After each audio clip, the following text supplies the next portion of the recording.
اللهم صل وسلم وبارك على سيدنا محمد وعلى آله وصحبه أجمعين.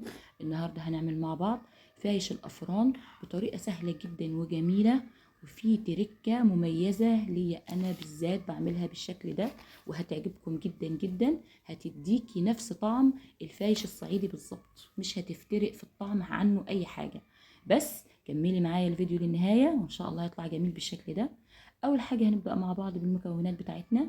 معانا كوبايتين من الميه، ميه ملح حنفيه لان ده فصل الصيف، لو في الشتاء هتبقى ميه دافيه. معايا نص كوبايه من السكر الحبيبات، مش هيسكر، هيبقى جميل جدا. معلقه وربع من الخميره الفوريه زي ما حضراتكم شايفين.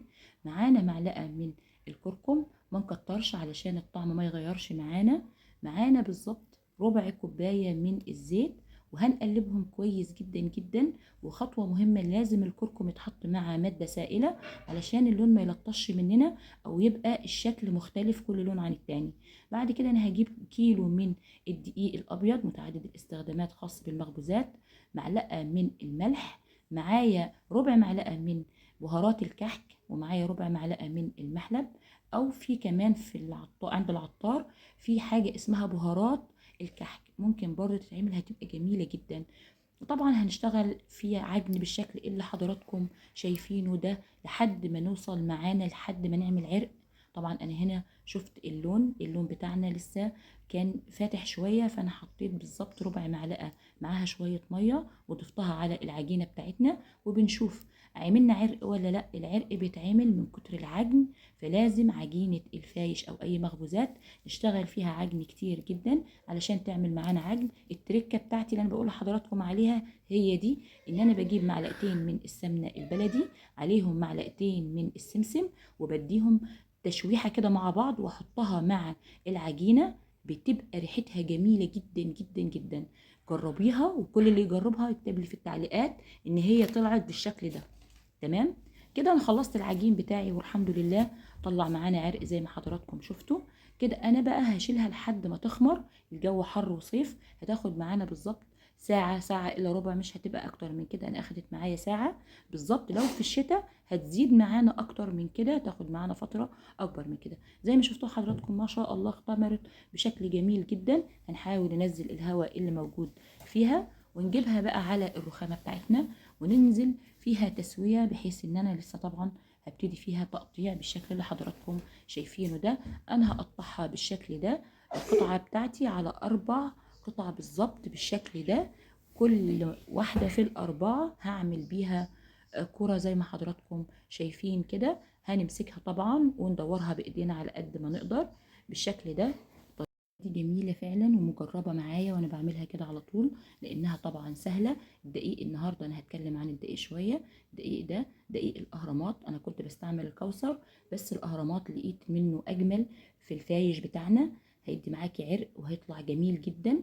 بنجيب كيس من المطبخ وبنغطي بيه الدوائر اللي احنا عملناها، وهنجيب اول دايرة مننا ونبدأ بيها بقى. هنعملها فرد كده الاول بايدينا، ان احنا نساوي بيها، وبعد كده هنجيب العجله، او لو حضرتك عندك نشابه او اي حاجه بتفردي بيها. هنحاول نعمل الشكل المستطيلي بالشكل اللي حضراتكم شايفينه ده. الخطوه دي مهمه جدا جدا، ويا ريت كلكم تعملوا الطريقه دي وتستعملوا العجله، لان خفيفه مش بتهبط العجينه جامد معانا.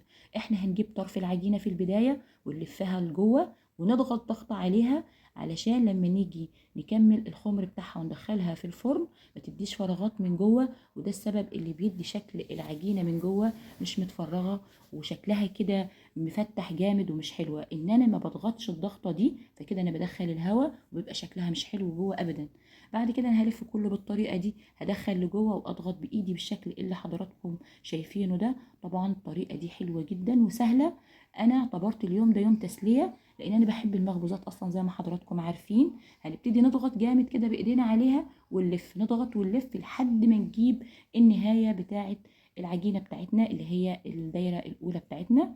بعد كده خلاص بقى انا بحاول اظبط الاجناب بتاعتها علشان ما تجيش تديني شكل مش كويس في النهايه. بعد كده هنبدا ندخل لجوه ونضغط بايدينا ونقفل اخر طرف كويس بايدينا بالضغط لفوق كده زي ما حضراتكم شايفين كده. وكمان هنجيب الجوانب بتاعه العجينه من الطرف اللي من الناحية اليمين وبعد كده الناحية التانية. اهم حاجة نظبط التقفيلة دي علشان ما تجيش لما تخمر تفتح مننا ويبقى شكلها مش تمام مش كويس. فانا هقفلها بالشكل اللي حضراتكم شايفينه زي نفس تقفيلة العيش الفينو بالظبط. بعد كده احطها في الصينية واسيبها تخمر. والطريقة التانية للتقطيع دي بقى طريقة الفايش بتاع الصعايدة فعلا. انا هجيبها واقطع على 4 وكل 4 على 4. فهعملها صوابع بالشكل اللي حضراتكم شايفينه. ونحاول نتخن التقطيعة شوية علشان يبقى فيها لبة من جوه او تبقى حلوة، يعني تبقى مليانة من جوه وتبقاش مفرغة. فالشكل اللي حضراتكم شايفينه طبعا طريقة سهلة جدا جدا جميلة جدا. انا عملت من الشكل ده ومن الشكل ده. كده انا بوريكم في البداية قبل ما يخمر عشان تعرفوا الفرق. كده بقى هي كده اختمرت بعد بالظبط ربع ساعة. غطيتهم وسبتهم في مكان دافي في المطبخ وبعد كده اختمر بالشكل اللي حضراتكم شايفينه. طبعا جميلة جدا جدا جدا، طريقتها حلوة وسهلة جدا وانا بنصحكم بيها، لان طبعا في بنات كتير ما بتعرفش تعمل الخميرة بتاعة السمسم. بعد كده احنا هندخلهم الفرن. زي ما حضراتكم شايفين النار سبرتاية تكون خفيفة جدا علشان ما يتحرقش مننا، لان احنا لسه هنحمص بعد كده. ادي النوعين الشكلين اللي انا قطعتهم مع حضراتكم بعد ما انا دخلتهم الفرن. الطعم والريحة والشكل وكمان الطراوة اللي فيها حلوة جدا. عجينة قطنية من الدرجة الأولى زي ما انتم شايفين. طبعا الجمال سبق الكلام، جميلة جدا. بنصحكم بان انتوا تعملوها لان فعلا اسهل بكتير من الطريقة بتاعت الفايش الصعيدي. اقتصادية، مش هتاخد معاكي زي ما حضراتكم شفتوا. جميلة جدا جدا. وزي ما حضراتكم شايفين اسفنج في ايديا وبرضو مش الكاميرا مش مدياله حقه فعلا يعني.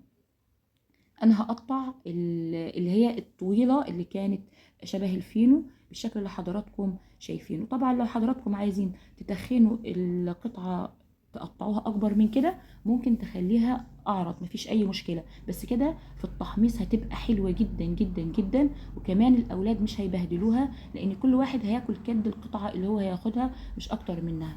فطبعا هتبقى حلوة وموفرة جدا. هنجيب الصاج بتاعنا ومش هندهن اي مادة دهنية فيه وهنمسكهم زي ما حضراتكم شايفين هو لسه طري طبعا. بعد كده هندخله على طول على الفرن. كمان درجة الحرارة هتبقى واطية جدا جدا زي ما حضراتكم شايفين شمعة. وندخلها طلعت بالشكل الجميل اللي حضراتكم شايفينه. انا بحبه جدا وريحة البيت كلها خبيز وبركة.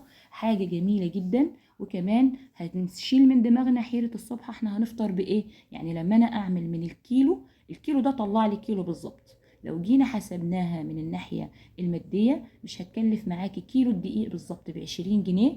ربع كوباية الزيت معاكي السكر، مفيش اي تكلفة. فطبعا دي جميلة لو احنا عملنا كل اسبوع كيلو هيكفي معانا ويزيد كمان. وبإذن الله يطلع جميل معاكم بالشكل اللي حضراتكم شايفينه. بس امشوا بنفس التركات والطريقة وبإذن الله هيطلع جميل. وكل سنة وحضراتكم طيبين.